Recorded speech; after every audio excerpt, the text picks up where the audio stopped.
Abra sua Bíblia, por favor, em Ezequiel, capítulo 37.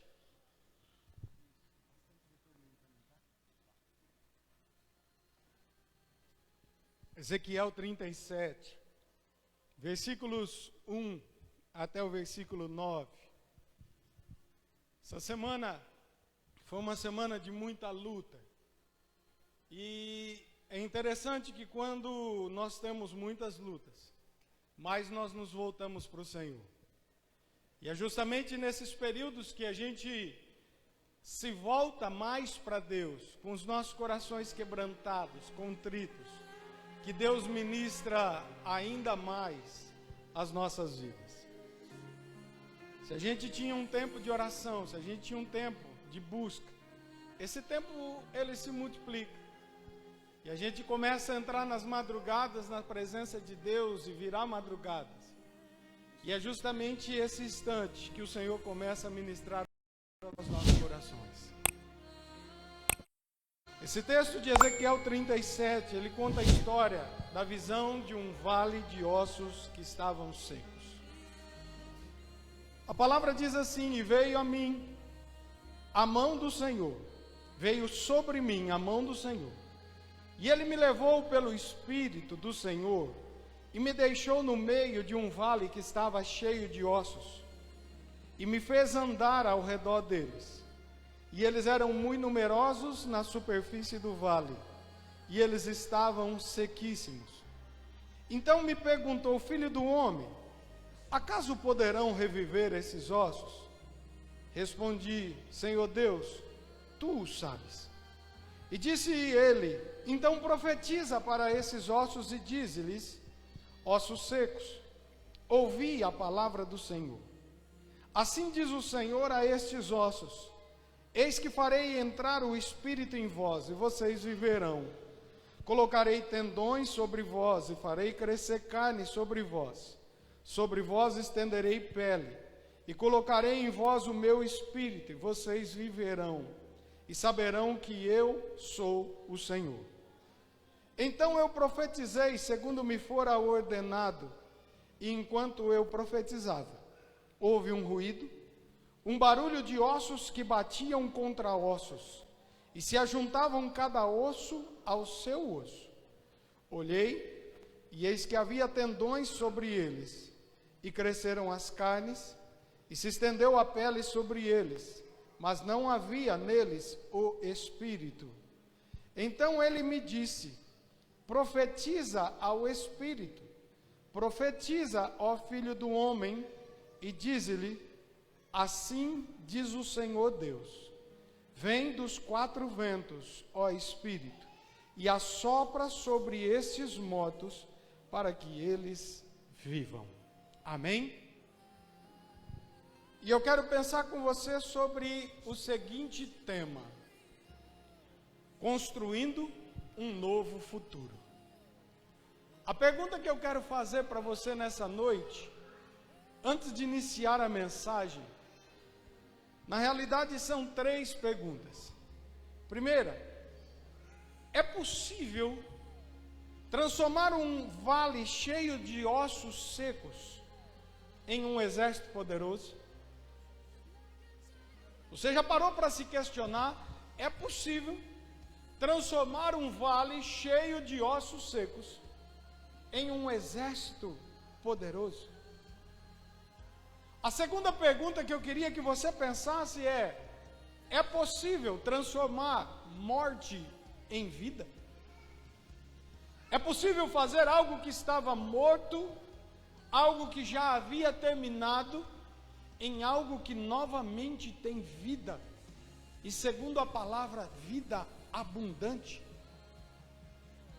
A terceira pergunta que eu quero que você pense é possível fazer de pessoas que estão vivendo o pior momento da sua vida, é possível transformar esse momento num momento de paz, de alegria, de esperança, de conquistas, de vitórias e de realizações? Quando nós olhamos pelos olhos humanos, às vezes a gente chega na conclusão que isso é impossível. Vivemos determinadas situações que nos levam a muitas vezes pensar que não há mais jeito, que não tem mais solução, que não tem mais saída. Porém, eu quero ser um profeta na sua vida nessa noite, para dizer para você que ainda que a situação possa ser a pior possível, diante da mão poderosa de Deus, ela se torna possível e realizável. Pastor, baseado em que o senhor diz isso? Eu quero citar para você apenas 3 passagens. A primeira delas, lá em Gênesis 18, versículo 14.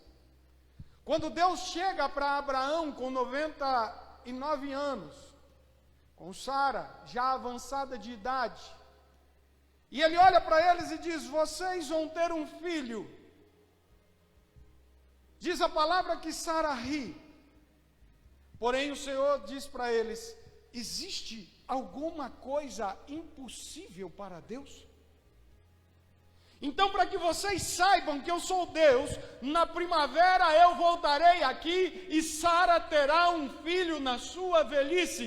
Então eu quero profetizar sobre a tua vida: não há nada impossível para Deus. Quero citar para você um outro texto de Jeremias. O profeta Jeremias, no capítulo 32, versículo 17, ele olha e diz assim, na sua oração: ah, soberano Senhor, tu fizestes os céus e a terra, pelo teu grande poder, e com o teu braço estendido tu formastes. Nada é impossível para ti. O que há de impossível para Deus, que criou tudo do nada? O que há de impossível para Deus, que olhou para um universo que não existia e disse: haja, e as coisas aconteceram? Então, se eu tenho algo difícil, se eu tenho vivido um tempo de sequidão, se eu tenho vivido um tempo em que parece que as coisas desabaram sobre a minha cabeça, eu quero dizer para você que você está no lugar certo e na hora certa, porque aquele que está olhando para a tua vida e para a minha vida diz: para mim não há nada impossível. E eu encerro usando um terceiro texto, de Lucas 1:37, que ele diz: pois nada é impossível para Deus. Consegue entender? Deus inicia um projeto dizendo que para ele nada era impossível. No meio da caminhada até Jesus aparece um profeta dizendo: o Deus que criou todas as coisas, com o seu braço estendido e com a sua mão poderosa, para ele não existe nada impossível. E no momento em que ali está iniciando um novo ciclo de Deus, ali o evangelista Lucas diz: para Deus não há nada impossível. Escute, o homem não pode fazer nada, a igreja não pode fazer nada. Às vezes nós olhamos ao nosso redor e não vemos ninguém que possa dar uma solução para o nosso problema. Mas hoje você foi atraído aqui, a casa de um Deus que é todo poderoso, que pode estender a mão sobre a sua vida, sobre a sua casa, sobre a sua família, sobre o seu futuro e dizer: para mim não há nada impossível. Então se prepara para receber o impossível de Deus sobre a sua vida hoje. Aleluia. Quando eu olhava para esse texto, algumas coisas começaram a ser geradas no meu espírito. Às vezes a gente olha nos momentos difíceis, como passamos essa semana, e a gente começa a olhar e dizer: por que isso? Por que será que as coisas estão acontecendo? Por que as lutas parecem grandes? Porque parece que a gente olha e não vê uma saída e uma solução para aquilo que a gente está almejando. Eu quero que você sempre entenda algo: Deus não é o problema. Deus nunca falha, Deus nunca erra, Deus nunca se atrasa. E se Ele prometeu para a sua vida e a minha vida, fica tranquilo, porque Ele não é homem para mentir, Ele não é filho do homem para se arrepender, e se Ele prometeu, Ele vai cumprir na sua vida e na vida da sua família.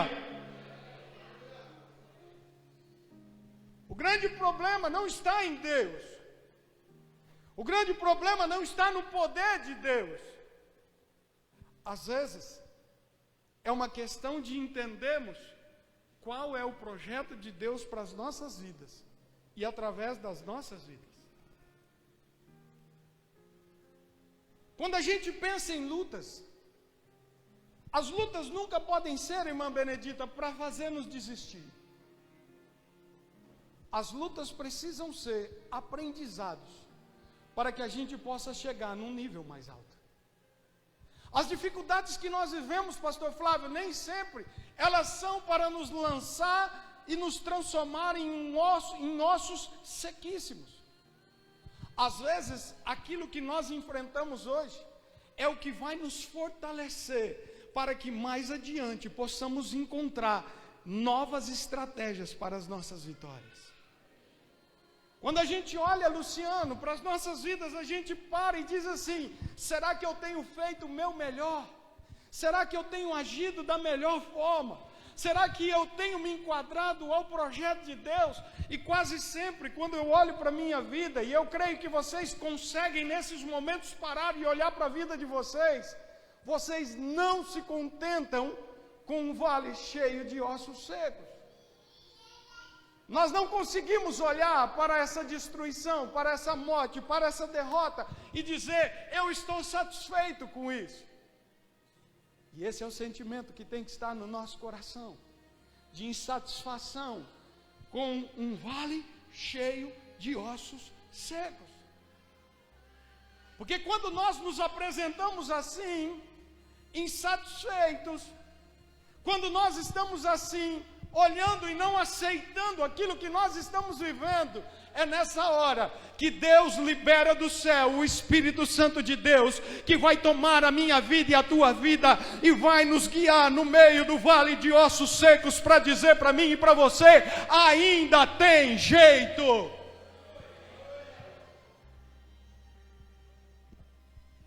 Algumas coisas impedem-nos de ver o vale de ossos secos se transformar num exército vivo. Romanos 12, versículo 2 diz: mas renovai-vos o vosso entendimento, mas transformai-vos a vossa mente, que haja dentro dos seus pensamentos uma metanoia, uma metamorfose, para que vocês possam experimentar qual é a boa, a perfeita e agradável vontade de Deus.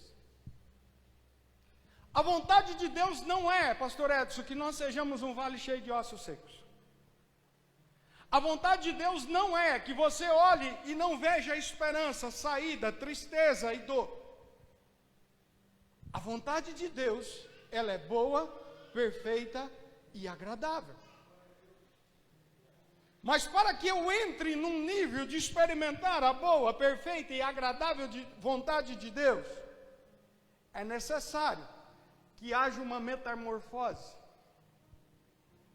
Sabe o que é uma metamorfose? Quantos daqui já ouviram falar sobre bicho da seda? Durante uma época da minha vida eu criei bicho da seda. Plantava amora, tratava de bicho da seda de madrugada, cedo, à tarde, à noite, quando eu chegava da faculdade. E é interessante, porque larvas que são pequenininhas, elas começam a crescer. E no momento em que elas estão na fase de crescimento, elas começam a construir ao redor de si um casulo. E depois de um tempo, se você não matá-la, ela fura o casulo e vira uma borboleta. Quando nós olhamos na carta de Paulo aos Romanos, ele traz uma orientação que o projeto de Deus para mim e para você não é ficarmos enclausurados, Não é vivermos uma vida aprisionada. Não é olhar para um vale de ossos secos e dizer: eu estou fadado a viver num vale de ossos secos. O projeto de Deus para a minha vida e a sua vida é que nós possamos passar por um processo de renovação e transformação a cada dia, para que nós possamos hoje olhar para o vale de ossos secos, mas não aceitarmos aquela situação, mas declararmos: eu me levantarei como um exército poderoso na presença de Deus. É mudança de fase. É mudança de estágio. É olhar para um vale de ossos secos e dizer: eu não quero mais isso. Eu quero me levantar como um exército poderoso na presença de Deus.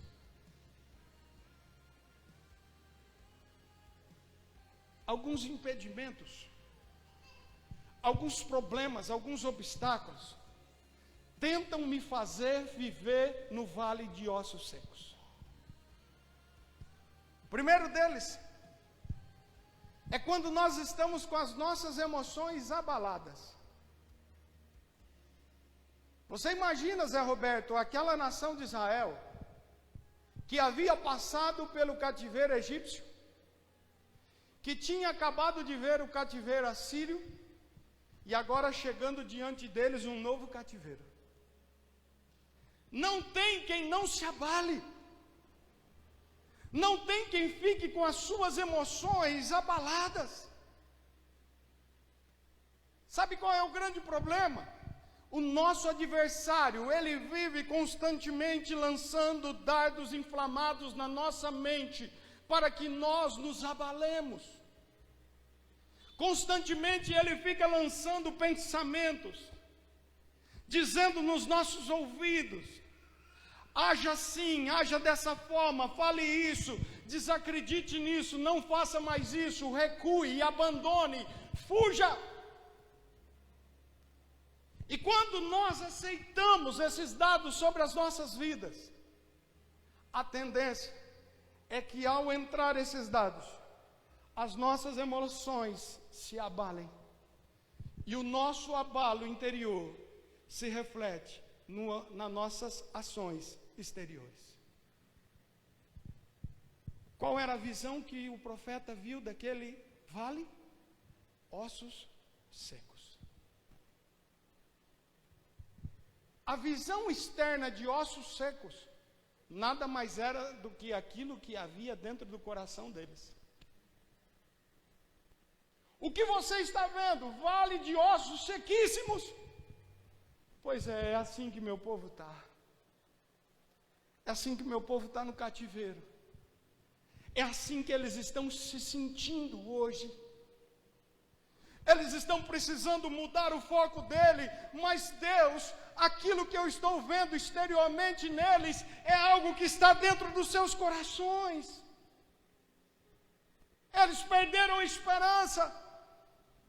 Eles olham para a situação e não conseguem ver uma saída.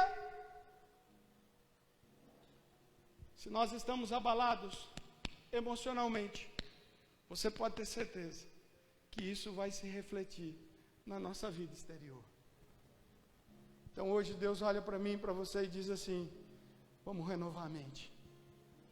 Vamos entrar num processo de romper com esse casulo que está sobre as nossas vidas, para que a gente possa ir para um nível mais alto e a gente possa voar na presença de Deus. Sabe qual é o segundo obstáculo que se levanta muitas vezes no momento do vale de ossos secos? Os questionamentos e as dúvidas.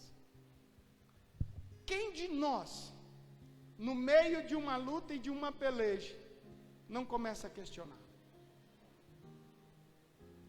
Questionamos a Deus, questionamos pessoas, questionamos a nós mesmos, questionamos a nossa família, questionamos tudo que está ao nosso redor. Por que, pastor, que nós questionamos? Porque isso é do homem.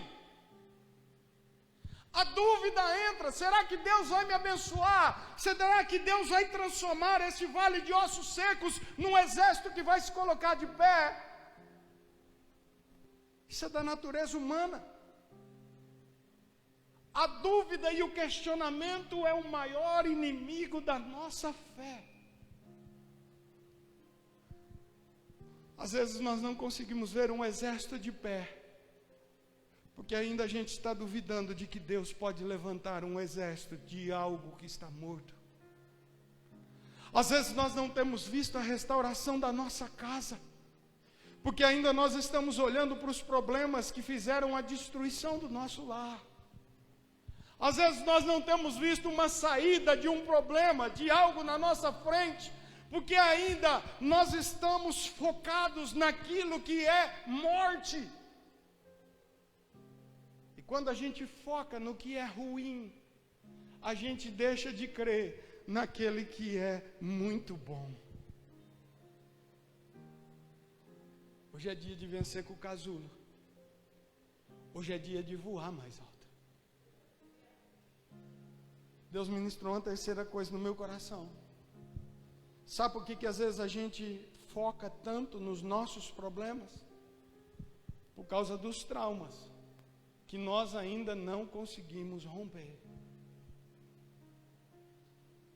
Eu tenho traumas que eu preciso vencer.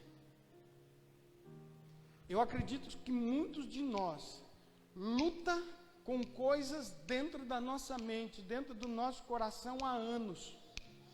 E parece que quando a gente já está curado, sarado, parece que vem alguém, cutuca em cima da ferida, arranca aquela casquinha e diz assim: sangrou de novo. É assim? Os traumas, queridos, eles são gerados por derrotas repetidas. Para se tornar um vale cheio de ossos secos, não foi uma derrota. Porque quando você apanha uma vez, você olha e diz assim: eu vou me levantar. Mas quando você apanha, você chega num ponto da sua vida que você diz assim: não tem mais jeito. Os traumas, eles são gerados por situações que nós não conseguimos resolver. E as grandes situações que nós não conseguimos resolver não é com outras pessoas, é conosco. O apóstolo Paulo diz: olha, eu tinha um espinho na carne e eu pedia para Deus arrancar esse espinho, mas esse espinho nunca saiu.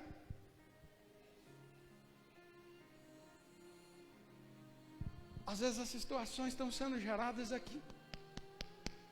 E se eu não conseguir tratar aqui, eu nunca vou conseguir alcançar um outro nível na minha vida. Isso é comigo, querido. Eu não estou pregando para você, eu estou pregando para mim algo que o Espírito Santo ministrou numa das madrugadas. Ele disse: Azevedo, vença os seus traumas, porque os seus traumas podem gerar feridas, as suas feridas vão gerar incertezas, as suas incertezas vão trazer um medo excessivo, e o medo excessivo vai te manter dentro de um casulo, quando eu criei você para voar. Então eu preciso curar, eu preciso tratar. Eu não sei se você tem carregado dentro de você algum dessas características. Talvez hoje você já sofreu tanto que você olha e diz assim: não tem mais jeito, minhas emoções já não conseguem reagir, eu não consigo já receber as curas que eu preciso, eu começo a duvidar até mesmo de que Deus está no meu controle, no controle da minha família. Mas eu quero voltar a falar para você aquilo que Moisés fala no livro de Gênesis: existe alguma coisa impossível para Deus? E eu quero te responder com Lucas: para Deus não há nada impossível. Aleluia. Se eu quero construir um novo futuro, pastor, o que eu preciso fazer? Cansei de olhar para o vale cheio de ossos secos. O que eu preciso fazer? O profeta Ezequiel, nesse texto do vale de ossos secos, ele dá pelo menos 3 estratégias para nós. Primeira estratégia: Se eu quero vencer e construir um futuro abençoado, eu preciso andar em sintonia com a vontade de Deus. Você pode repetir comigo? Eu preciso andar em sintonia com a palavra e a vontade de Deus. Está na palavra? Vai se cumprir. Está na palavra? Tem o sim de Deus. Está na palavra? Não vai voltar atrás, mas vai acontecer na minha vida e na sua vida. Olha o que o Espírito que pega o profeta Ezequiel diz. Chama ele e diz assim: você acredita que esses ossos poderão reviver? Ezequiel, você acredita que eu posso transformar esses ossos num exército poderoso? Você acredita que eu posso destruir a morte e trazer de novo a vida? Você acredita que eu posso pegar a desesperança, a tristeza e a dor e transformar em esperança, alegria e paz? O que isso tem a ver, pastor? Quando o Senhor olha para ele, ele olha e diz assim: se você estiver em sintonia com a minha palavra, pode profetizar. Sabe o que significa essa palavra no original? Essa palavra está dizendo assim: se a tua palavra, Ezequiel, estiver em sintonia com a minha palavra, pode declarar com autoridade o que vai acontecer, porque a minha palavra vai honrar a tua palavra. Quando nós estamos em sintonias com Deus, Deus vai cumprir a palavra dele em nós e através de nós. Quando nós estamos andando lado a lado com Deus, não tem jeito, porque a palavra dele se torna tão viva e tão eficaz na minha vida e na sua vida, que aquilo que não estava para dar certo, vai mudar e dar certo na sua vida e na vida da tua casa. Viver a palavra, querido, está na palavra que ele colocou para mim e para você. Estar andando nesses preceitos que estão escritos aqui, sabe o que faz? Isso é garantia certa de que tudo irá bem. Baseado em que o Senhor diz isso, pastor? Deuteronômio 28:1. Viva, pratique, ande na palavra, e você será abençoado em tudo quanto você fizer. Tudo. Às vezes a gente duvida da própria palavra. Mas se você parar para pensar, os céus foram criados pela palavra. Deus olhou e disse: haja. E aconteceu. Se você olhar o povo de Israel entrando no deserto, a primeira coisa que Deus faz é colocar Moisés no alto de um monte e dizer para ele: prepara as tábuas, porque a minha palavra é quem vai guiar vocês no meio do deserto, e manda a lei. Se você olhar para João 1, diz: no princípio era a palavra estava com Deus, a palavra era Deus, e essa palavra revelada, Jesus Cristo, se tornou algo vivo, real, na sua vida e na minha vida.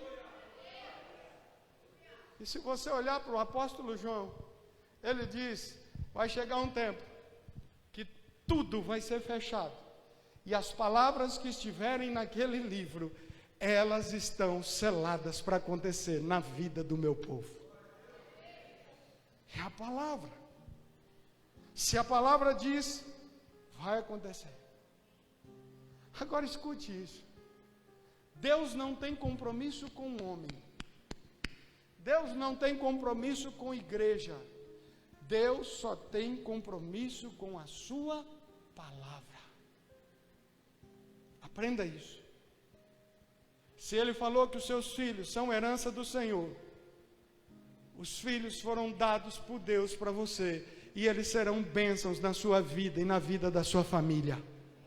Eu já tinha dado um glória a Deus pelo meu filho. Quem tem filho aqui? Seus filhos são bênçãos do Senhor? São heranças que Deus colocou sobre a sua vida? Então prepara, porque eles serão aqueles que você vai juntar como flechas e vai puxar para perto de você, e eles vão alcançar níveis maiores do que você já alcançou na sua vida. Aleluia! Seus filhos vão ser maiores, irão mais longe, conquistarão ainda mais. Se Deus disse que Ele foi para o céu para preparar um lugar para a sua vida e para a minha vida, pode arrumar na tua mala, que daqui a algum pouco Deus vai tocar a trombeta lá no céu e vai dizer: vinde benditos do Pai, para o lugar que eu tenho reservado para a sua vida. Você não quer ir para o céu. Se você quisesse, você já tinha feito barulho. Sabe o que a palavra diz? O inimigo, ele vem para roubar, matar e destruir. Mas prepara a tua vida, porque tem vida abundante chegando sobre você e sobre a sua família. Ele tem compromisso com a palavra. E se ele disse, está consumado. A intimidade com Deus, estar em sintonia com Deus, faz-nos desfrutar da promessa, queridos. Eu volto a bater na mesma tecla. Deus não te criou para viver num vale de ossos secos. Deus te criou para viver numa terra que mana leite e mel. Você recebe isso?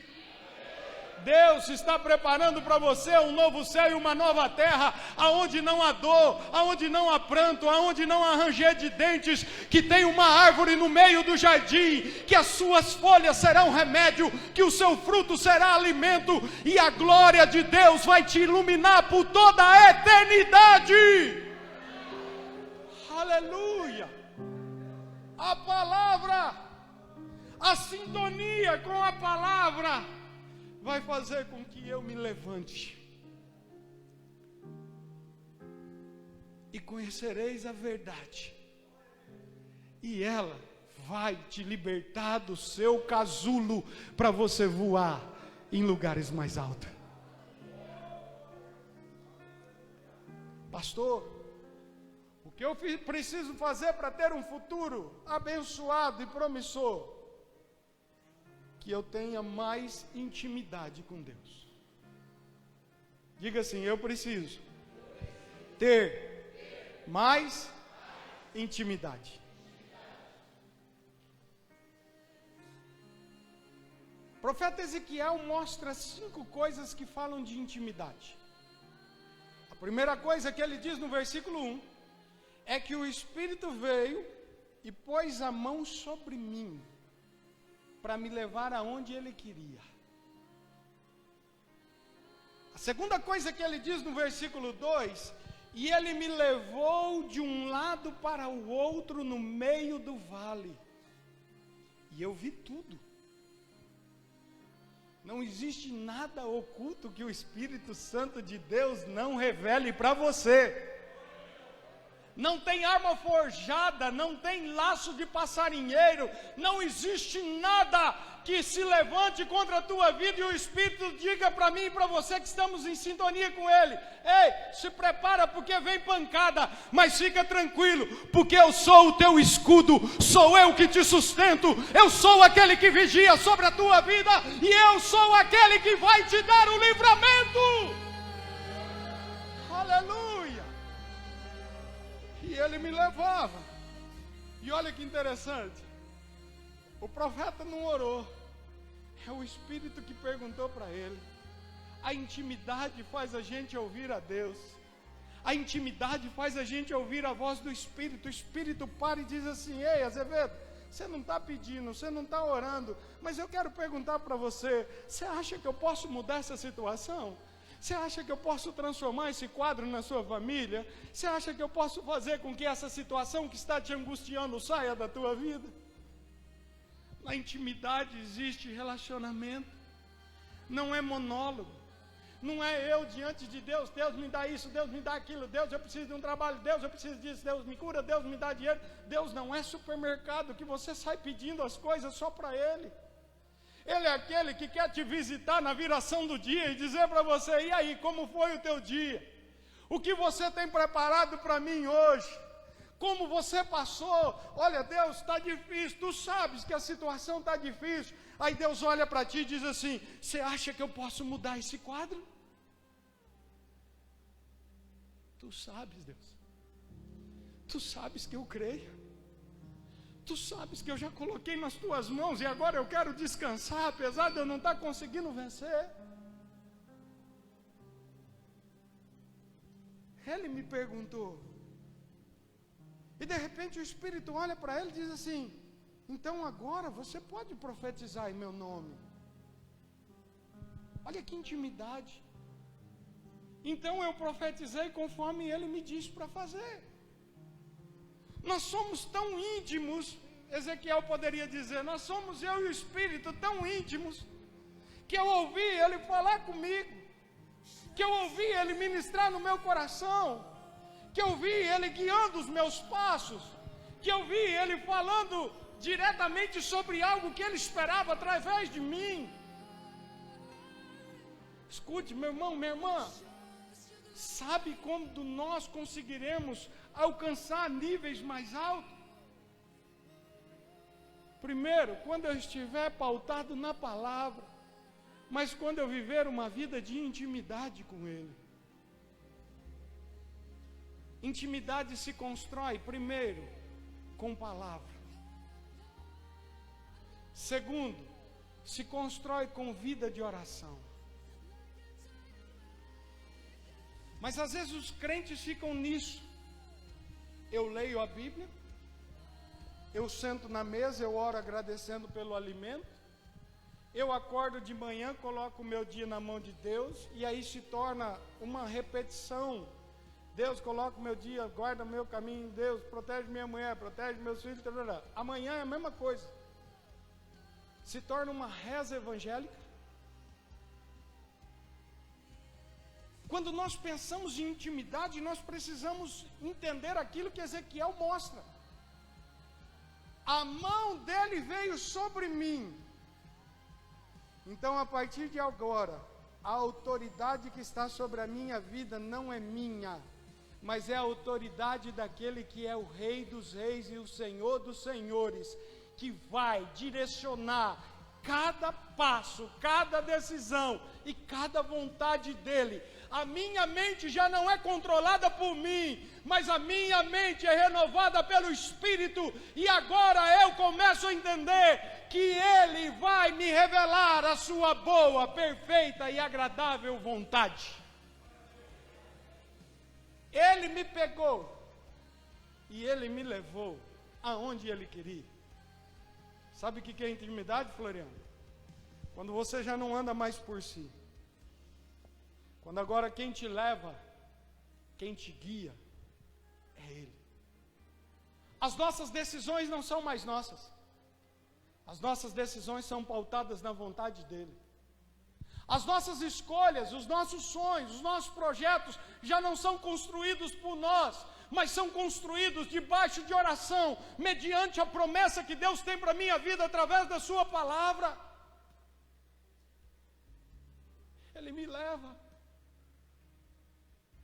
É aquilo que Davi fala: ainda que eu andasse no vale da sombra da morte, o Senhor sempre Ele está comigo. Quem tem intimidade, por mais que atravesse momentos difíceis na sua vida, tem sempre alguém que vai contigo, abrindo o caminho, abrindo o mar, trazendo pão, trazendo codorna, trazendo água no momento certo, trazendo refrigério sobre a sua cabeça e iluminando o nosso caminho para que a gente chegue aonde Ele projetou.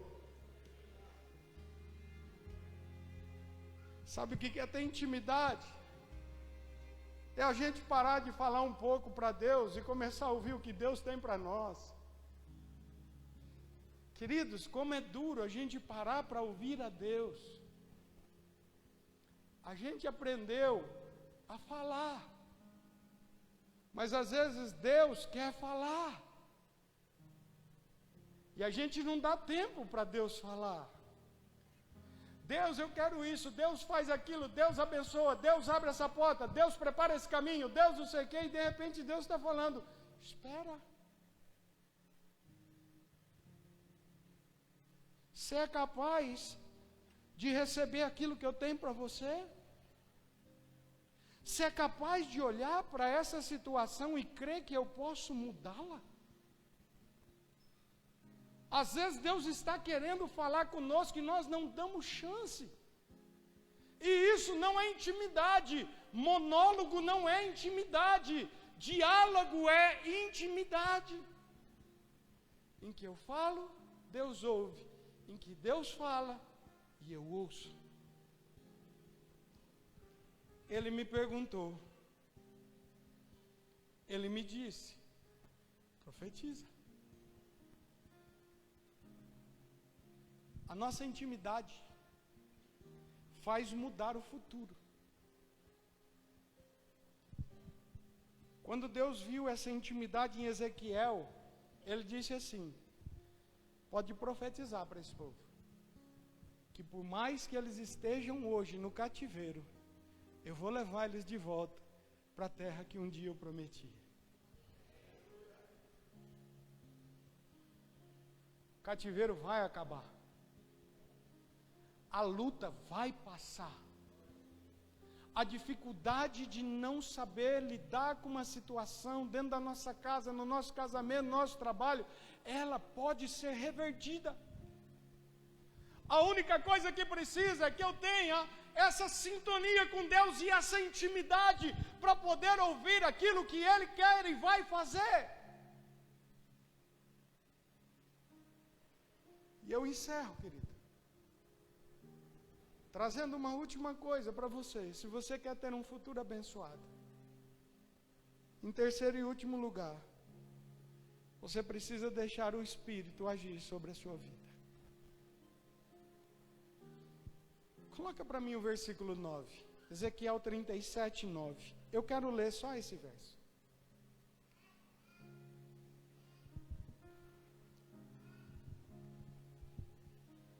Olha só o que ele diz.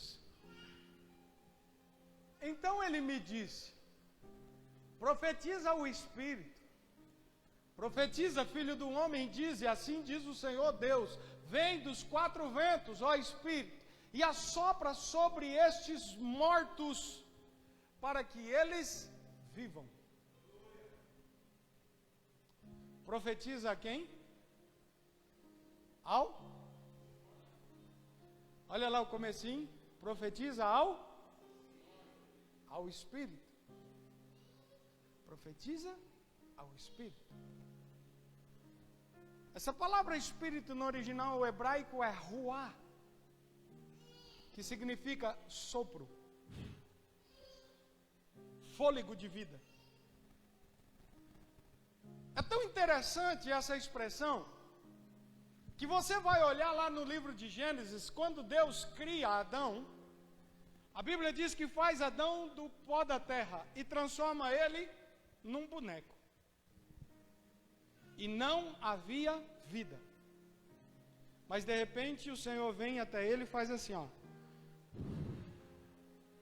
E soprou nas suas narinas o fôlego de vida, o ruá.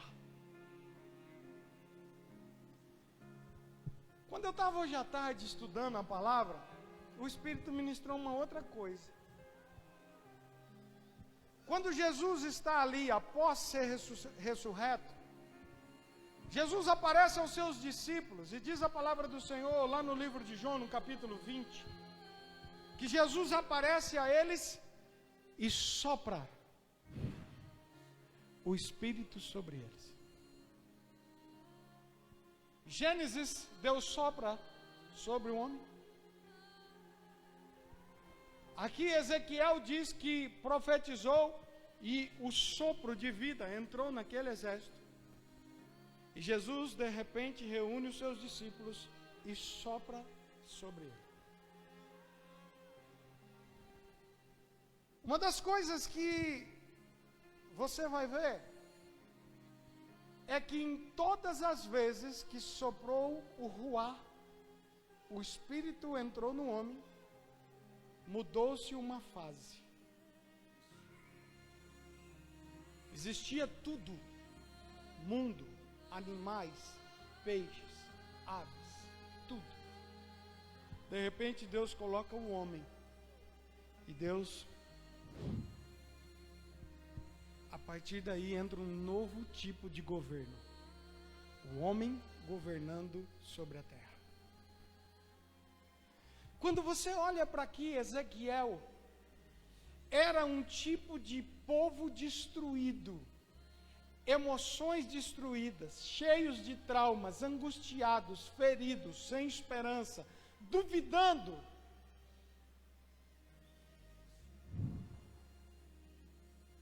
Começa a ser formado um novo exército. Quando Jesus reúne diante dos seus discípulos, diz que Jesus olha para eles e faz assim, ó: recebam ruá.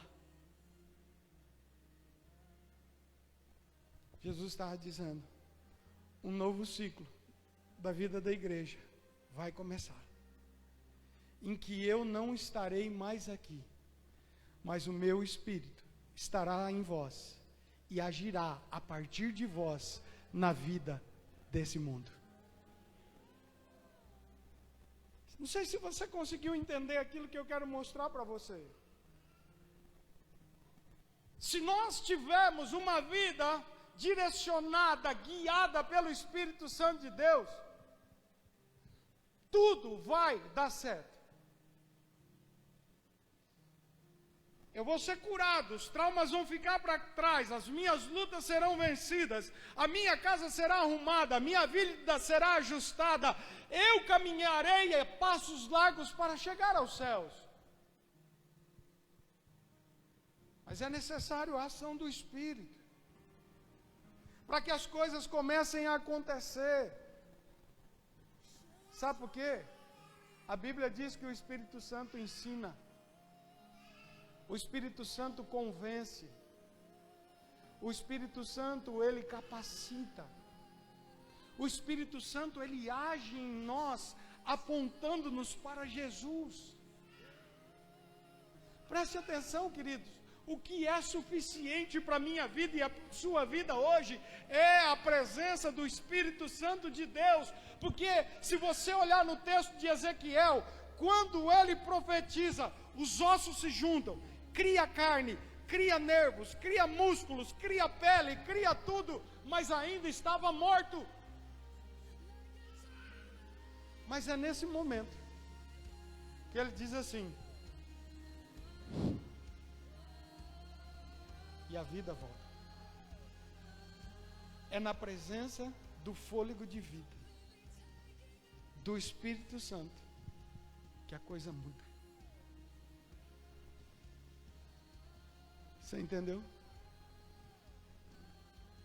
Ser guiado pelo homem, eu vou praticar coisas do homem e vou colher os frutos do homem. Ser guiado pelo Espírito me levará a andar em níveis espirituais maiores, e eu experimentarei a ação de um Espírito que é poderoso na minha vida. Você quer ter um futuro abençoado? Você quer ter um futuro glorioso? Você quer ter uma família abençoada? Deixa o Espírito Santo de Deus guiar você e a sua casa. Sem isso não tem jeito. Eu volto a bater na mesma tecla. É história de carochinha. Chegou num tempo da igreja entender que Jesus está para voltar. E não dá mais para ficarmos esperando as coisas acontecerem. O que Ele quer é que nós tenhamos uma intimidade tão grande com Ele, que Ele vai nos levar aonde Ele deseja nos levar. E se estivermos no meio de um vale de ossos secos, Ele vai dizer para nós: fica tranquilo, porque eu posso mudar o vale por causa de você.